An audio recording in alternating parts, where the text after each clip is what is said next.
Mademoiselle, monsieur, bonjour et bienvenue dans notre magazine Il était une fois. Merci d'être avec nous. Aujourd'hui, Il était une fois, politique et foi, une rencontre avec Herman Van Rompuy. Herman Van Rompuy, Jean-Jacques Duré, bonjour et merci d'avoir accepté notre invitation. Herman Van Rompuy, est-il encore besoin de vous présenter? Vous avez été jusqu'il y a peu président du Conseil européen. Vous, Jean-Jacques Duré, vous êtes directeur de rédaction des médias catholiques. Herman Van Rompuy, quand vous voyez l'évolution de l'Europe aujourd'hui, ce qu'elle a été au départ il y a une cinquantaine d'années, ou peut-être même un peu plus, quel est le bilan qu'on voit comme ça de l'évolution de l'Europe en tant qu'institution? Le bilan, en fait, est extrêmement positif, puisque l'Europe, l'Union européenne, la communauté européenne a été fondée comme un projet de paix. On a maintenant 70 ans de paix. On est entouré, on est encerclé par la guerre. La guerre en Ukraine, la guerre autour de toute la zone de la Méditerranée. Il n'y a que les 28 pays de l'Union européenne qui sont en paix durable. Et donc ça a été le but suprême, le but premier de la construction européenne. On a commencé, autre élément positif, on a commencé à 6. Maintenant, on est à 28. On a encore des candidats aussi, par exemple, dans le Balkan occidental, ceux qui ont connu la guerre civile, ceux qui ont connu des actes qu'on peut comparer à des actes de génocide, eh bien, ils veulent entrer dans l'Union européenne parce qu'ils savent très bien, s'ils ne sont pas membres ou tout près de l'Union, eh bien, la guerre civile peut recommencer. Donc, on est maintenant à 28, rassemblant 500 millions d'Européens. Dans ces temps d'incertitude et d'angoisse, il faut retourner aux sources. Il faut voir quel était le sens de l'action, et le sens de l'action était une œuvre de paix. On a réussi. Ça, c'est une première réussite. Avez-vous le sentiment aussi que, quelque part, l'humain avait toute sa place dans ce projet, par-delà la paix aussi, que voir comment l'humain pouvait mieux s'intégrer dans une société en tant que citoyen, mais aussi en tant que personne? Oui. Bien sûr, vous pensez à la crise économique, le chômage, et l'augmentation de la pauvreté et autres. Mais malheureusement, ces dernières années, on a dû prendre des mesures pour corriger les erreurs qui ont été faites avant l'éclatement de la crise bancaire. On a été mal gérés. Plusieurs pays ont été très mal gérés, mal gouvernés. Ils ont vécu au-dessus de leurs moyens. Les Grecs, les Portugais, les Irlandais, en tant que personne, hommes et femmes, n'y pouvaient rien. Seulement, il y a eu des fautes de politique extrêmement graves. On a dû corriger ça. On a eu du mal au cœur, bien sûr. Maintenant, la chose commence à s'améliorer. Même en Grèce, il y avait les prévisions pour l'année à venir qui étaient positives à ce moment-là, hein, prévoyant une croissance de 3%. En Irlande, on aura pratiquement 4% de croissance. Donc, on est en train de passer, on a passé le creux de la vague. Il y avait de nouvelles perspectives. Il y a toujours de nouvelles perspectives. Mais bien sûr, il y a cet effort de correction, d'ajustement qui est pénible. Est-ce que ce n'est pas un peu l'échec de l'Europe? C'est l'échec de l'Europe sociale. On a fait l'Europe monétaire, on a fait l'Europe économique, l'Europe politique. Mais l'Europe sociale, il y a encore tellement de disparités que finalement, parfois, il y a une concurrence intra-européenne. Oui, mais je ne suis pas tout à fait d'accord. Pourquoi?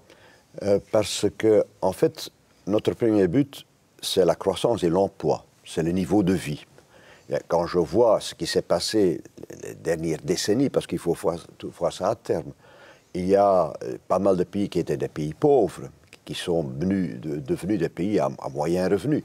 Je prends l'exemple de la Pologne. La Pologne avait par exemple un produit intérieur brut par tête comparable à l'Ukraine. Vous savez, la Pologne est maintenant 4 fois plus prospère que l'Ukraine. Donc il faut voir ça dans sa perspective. L'Europe sociale, c'est autre chose. Parce que les premiers qui s'opposent à une Europe sociale, c'est ceux qui veulent défendre ce qu'on appelle les acquis sociaux. Parce que si on aura une Europe sociale, il faudra avoir le nivellement, et le nivellement se fait souvent par le bas. Hein. Donc on en parle souvent, mais dès qu'on passe à l'action, dès qu'on veut harmoniser la législation de travail, la sécurité sociale et autres, il y a une très forte opposition. Et ça appartient un peu, pour ainsi dire, à la compétence nationale. en très grande partie. Mais notre premier but, il est social par excellence. C'est l'emploi. Comme je viens de dire, on vient de passer par un moment difficile, mais je crois qu'il y a maintenant des perspectives.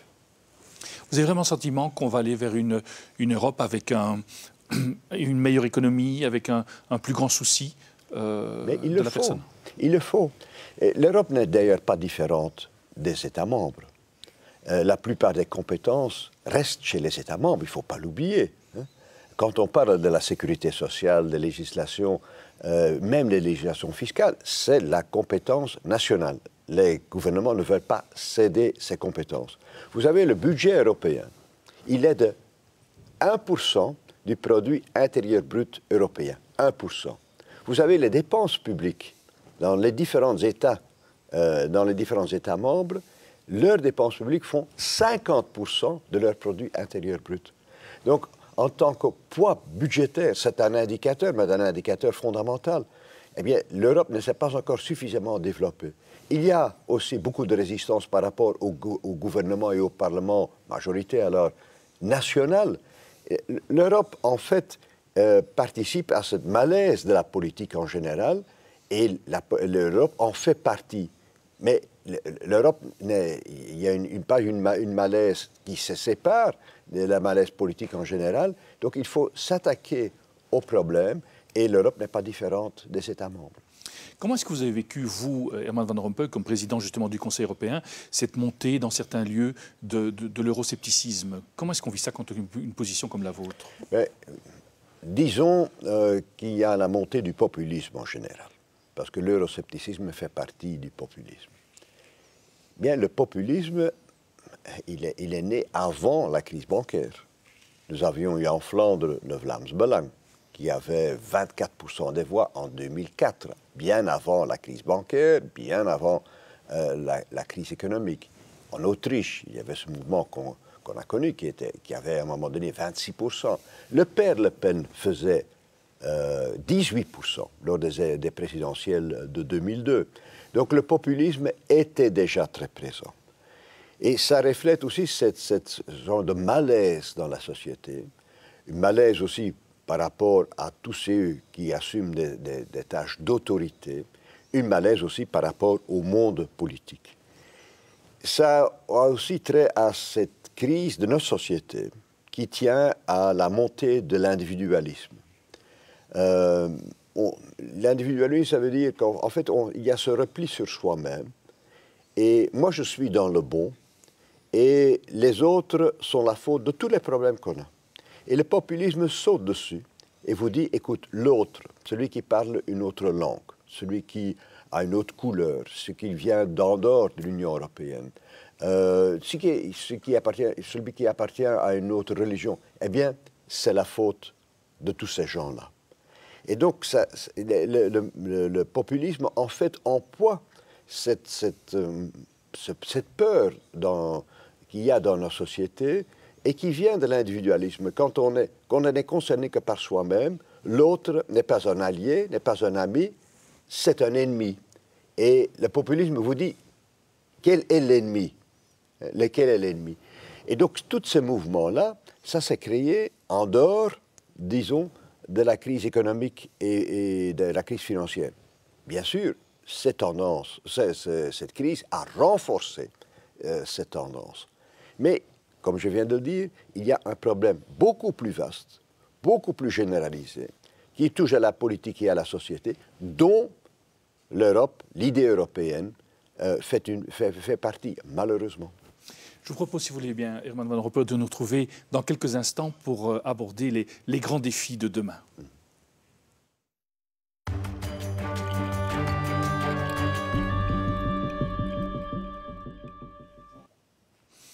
Herman Van Rompuy, j'avais envie de vous poser comme question, la deuxième partie de cette émission, quels sont pour vous les grands défis de l'Europe qu'elle va devoir relever? Et bien sûr, à court terme, c'est vaincre la crise économique, avoir davantage de croissance et d'emploi. C'est le tout premier défi pour le nouveau leadership des institutions européennes et pour tous les États membres. Parce que s'il n'y a pas de perspective, s'il n'y a pas d'espoir, alors, je dirais, le projet européen est vraiment sous pression et même en danger. On a maintenant eu les élections européennes. Bon, il y a eu 20% d'eurosceptiques, d'euronégatifs, ceux qui sont contre le projet européen. Mais je crains que s'il y a d'ici 4 ans pas de vraie perspective, là, les 20% peuvent être dépassés. Et le fonctionnement des institutions est en danger. Mais aussi pour les gens eux-mêmes. Il faut avoir ce nouvel essor, il faut avoir, disons, un espoir de sortir de cette crise qui dure depuis 6 ans, 7 ans. Et on a maintenant les premières indications que ça puisse se faire. La croissance pour cette année sera de 1,5% en moyenne, mais pour l'année prochaine, elle sera de 2% et même davantage. Donc, les conditions sont réunies, mais il faut réussir. Il faut réussir, il faut qu'il y ait une croissance durable. Pourquoi est-ce que je dis une croissance durable?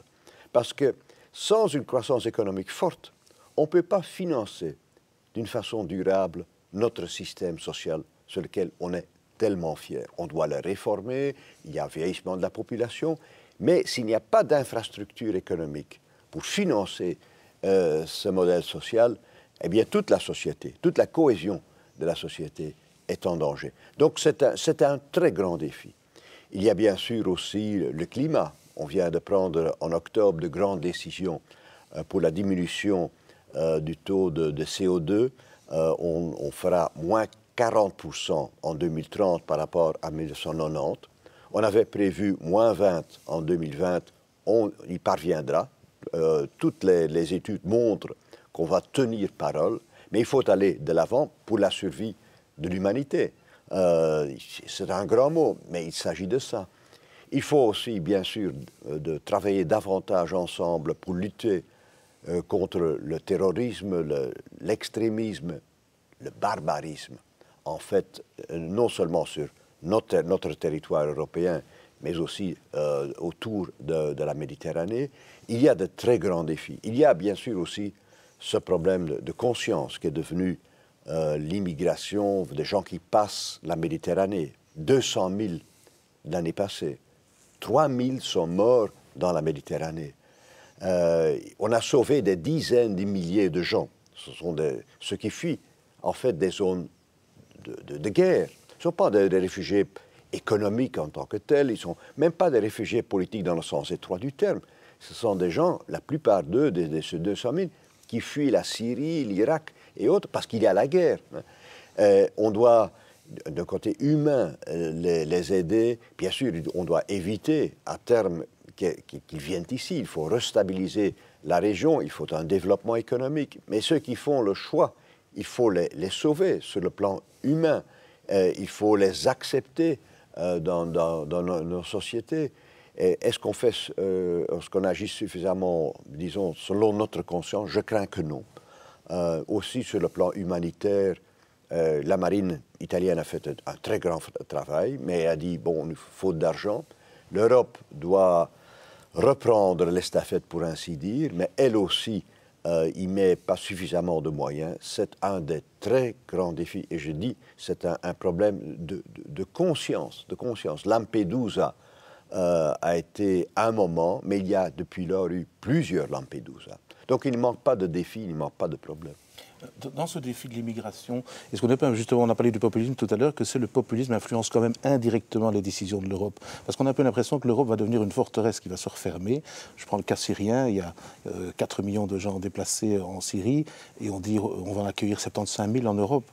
Alors est-ce que ce n'est pas un peu dérisoire? Est-ce que quelque part il n'y a pas quand même cette volonté de se refermer? Oui, il y a bien sûr cette crainte par rapport à, disons, ces centaines de milliers de gens qui viennent vers l'Europe. Ça ne veut pas dire qu'on ne les reçoit pas, hein, on ne les refoule pas, hein, au contraire. Mais il y a bien sûr ce sentiment en Europe qu'on ne peut pas nier. Ceci étant dit, l'immigration reste quand même très forte. Hein. Non seulement ceux qui viennent de la Syrie, mais d'autres parties du monde. Et même dans l'Union européenne, la population est très, très inquiète par rapport à ça.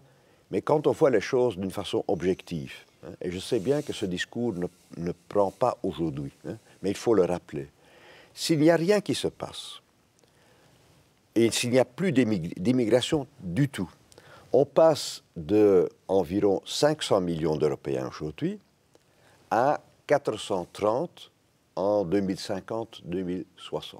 400. On perd 70 millions d'habitants de l'Union européenne. Ça va non seulement freiner notre croissance économique, ça va casser la croissance économique. Et comme je viens de le dire, on a besoin de davantage de croissance pour que notre modèle social soit vivable à terme. S'il y a les tendances actuelles de l'immigration qui continuent, si on extrapole, pour ainsi dire, les tendances actuelles, on reviendra à 510 millions de gens qui habitent le sol européen en 2050-2060, c'est-à-dire pratiquement le même niveau qu'aujourd'hui. Donc l'immigration est une réponse, mais ça doit se faire dans des conditions normales, ça doit se faire dans des conditions ordonnées, mais l'immigration est une réponse à cette crise grave d'implosion démographique qu'on est en train de vivre sur le sol européen et qui continuera encore les années à venir. Madame Van Rompuy, quand vous dites l'Europe va devoir relever un ensemble de défis, mais c'est qui finalement ? Ce sont les institutions européennes qui ont parfois l'impression d'être très éloignées du citoyen. Ce sont les citoyens eux-mêmes. C'est qui ? L'Europe, c'est nous. C'est nous. C'est nous. L'Europe, ce sont d'abord les États membres. Les États membres qui, en fin de compte, prennent les grandes décisions. La Commission européenne, pour ainsi dire, a un droit d'initiative. Elle propose, mais elle ne décide pas. Elle ne décide pas. Les décisions doivent être prises par les États membres et bien sûr, quand il s'agit de législation, aussi par le Parlement européen directement élu. Mais les États membres continuent à jouer un rôle essentiel dans tout ça. Il y a les institutions européennes, et il y a bien sûr les 28 pays qui constituent l'Union européenne. C'est pour démontrer ce que je viens de dire, l'Europe, c'est nous. Ce n'est pas uniquement la Commission, ce n'est pas uniquement, disons, le président du Conseil européen, et ce n'est même pas uniquement le Parlement européen, c'est un ensemble, c'est un ensemble. Dans les parlements nationaux, on parle maintenant de plus en plus de l'Europe, et c'est une bonne chose, parce que ça veut dire, en fait, que l'Europe, ce n'est pas uniquement ceux qui sont à Bruxelles, les institutions. La politique européenne est maintenant ancrée dans la vie quotidienne des gens, grâce ou à cause de l'euro, et est ancrée dans nos démocraties nationales. Je vous propose de nous retrouver alors pour la troisième et dernière partie de notre émission dans quelques instants, où nous aborderons alors vraiment la thématique de la politique et de la foi.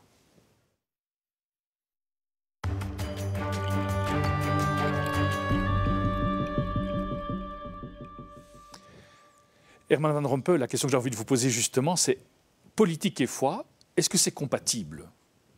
Bien sûr, comme une action dans le secteur privé, une responsabilité dans une entreprise, une responsabilité quelconque dans la société doit être compatible avec l'éthique et avec la foi.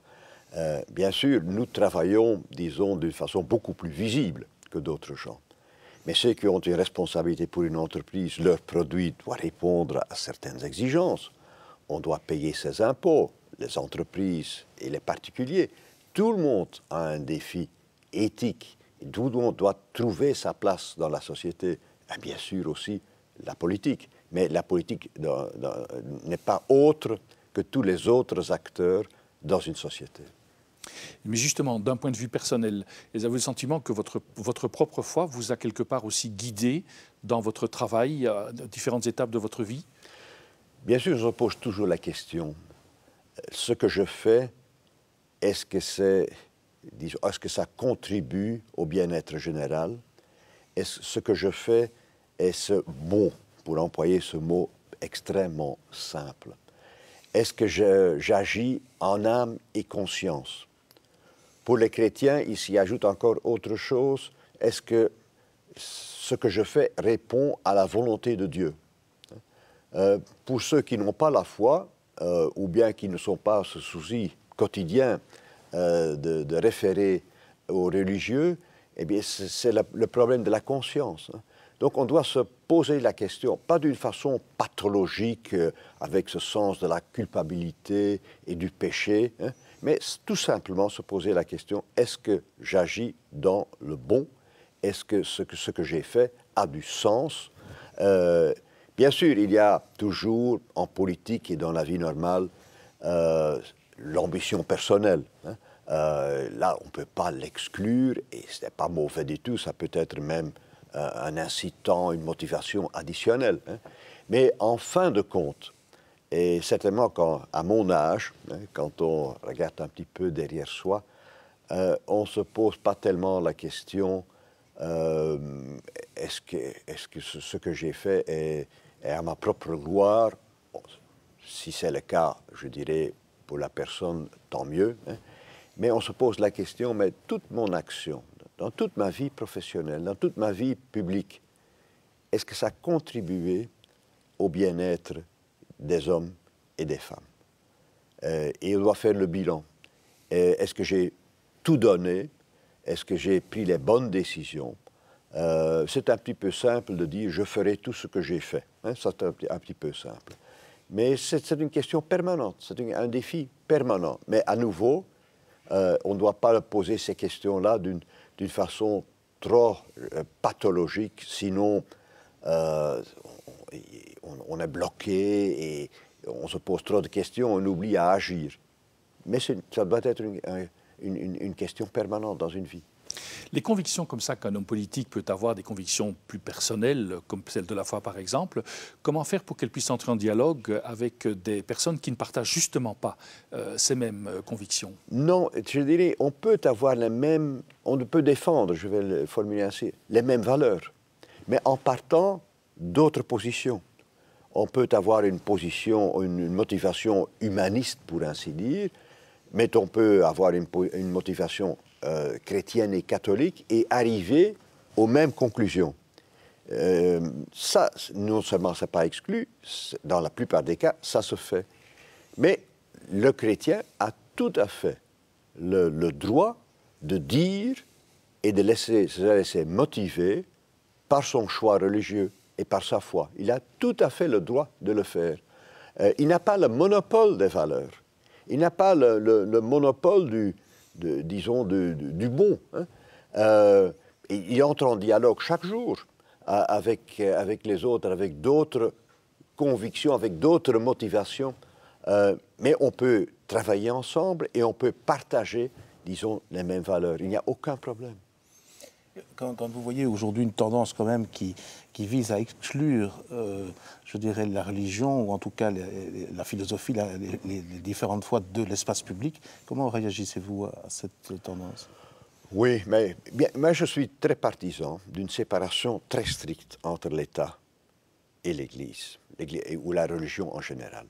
Parce que dans toute notre histoire, l'histoire de l'Église catholique, quand il y avait trop de symbiose, ça a été la catastrophe. C'était une perte de crédibilité énorme aussi pour l'Église. Ça a empêché l'Église pendant des siècles et des siècles de jouer son rôle moral. Donc moi, je suis pour une séparation très très nette. Ceci étant dit, pour moi, ça ne m'a jamais gêné. Depuis 30 ans, 40 ans, j'ai publié des livres, j'ai fait des discours. Tout le monde connaît mes convictions et je dois dire, ils ont été respectés pendant toute ma carrière. Si on le fait d'une façon, je dirais, authentique, et ne niant pas, au contraire, cherchant le dialogue avec les autres, on peut retrouver beaucoup de respect pour ses propres convictions. Mais je suis en général un très grand partisan de la séparation entre l'Église et disons, l'État, et l'État en général, pour des raisons que j'ai évoquées et qui sont des raisons historiques. Maintenant, l'Église catholique, en fait, est libérée depuis quelques décennies de ce rôle politique, de ce lien très fort avec les États, disons, qui étaient possédés par le pape pendant toute une période. Donc, ils sont maintenant vraiment dans leur rôle moral. Et ce pape, le pape qu'on a maintenant, encore plus que d'autres, est l'incarnation de l'authenticité. L'authenticité, ça veut dire qu'on vit selon ses principes. Ce qu'on dit et ce qu'on fait est la même chose. Je crois que c'est une très grande valeur ajoutée pour le monde et pour le monde chrétien en général. Il n'essaye pas de s'immiscer dans la vie publique et dans la vie politique. C'est nous qui devons le faire, disons, à partir de nos propres responsabilités. Mais le rôle que peut jouer la religion, que peut jouer l'Église catholique, est extrêmement grande. Et je crois que maintenant que l'Église est dans une situation, une des plus meilleures situations depuis des siècles et des siècles pour jouer ce rôle. Madame, est-ce qu'il y a des auteurs qui vous ont particulièrement marqué dans votre action? Vous dites, tiens, ça c'est vraiment... Ou il y en a peut-être trop pour les citer. Oui, j'ai beaucoup lu et je continue à lire. Mais je vais vous surprendre. Un des livres clés dans ma vie, un des auteurs clés, a été Albert Camus, qui n'est pas un chrétien tout à fait typique. Mais à un moment donné, j'avais perdu la foi. Quand j'avais entre 18 et 26 ans, j'en ai parlé beaucoup, donc ce n'est pas un secret que je vous révèle. Et donc, lui, avec son humanisme, qui n'était pas un humanisme religieux, bien sûr, mais son humanisme m'a séduit, et je crois qu'il y a quelque chose que j'ai redécouvert à travers l'humanisme, disons l'humanisme chrétien. D'ailleurs, à un moment donné, il a dit, il faut être un saint sans Dieu. Je ne suis pas un saint, mais j'ai retrouvé Dieu. Et Camus y est pour quelque chose. Alors peut-être en conclusion de cette émission, le bilan de votre vie, mission accomplie? Vous avez encore quelques belles années devant vous. Hein, oui. Mission accomplie, oui. J'ai pu faire de très bonnes choses pour mon pays et pour l'Europe. J'ai eu beaucoup de chance d'avoir reçu des opportunités pour développer, disons, les capacités que j'avais, les talents que j'avais. Bien sûr, il y a des choses que je regrette, des choses que j'aurais dû mieux faire, des opportunités que j'aurais dû saisir. Mais en général, j'ai donné. Et donc, je quitte la scène politique pas avec amertume, certainement pas avec une amertume personnelle, mais avec une sorte de, quand même, de satisfaction dans le sens, j'ai fait mon devoir, avec toutes les précautions que je viens d'évoquer, mais je laisse bien sûr à nos successeurs en Belgique et en Europe une série de défis, mais chaque génération doit prendre ses responsabilités. On fait un petit peu on essaye de faire du progrès dans le bon sens, et les autres doivent continuer. Nous sommes en fait dans une grande course d'estafette et on passe le témoin à d'autres. Merci à vous, Herman Van Rompuy, d'avoir pris le temps de nous partager votre philosophie de vie. Merci à vous également, Jean-Jacques Duré. Nous arrivons déjà au terme de notre magazine. Merci d'être resté avec nous. Si vous souhaitez revoir cette émission, il vous est possible de le faire en allant sur notre site infocato.be. Au nom de toute l'équipe qui a préparé ce magazine, il me reste qu'à vous souhaiter une excellente journée et je vous dis à très bientôt.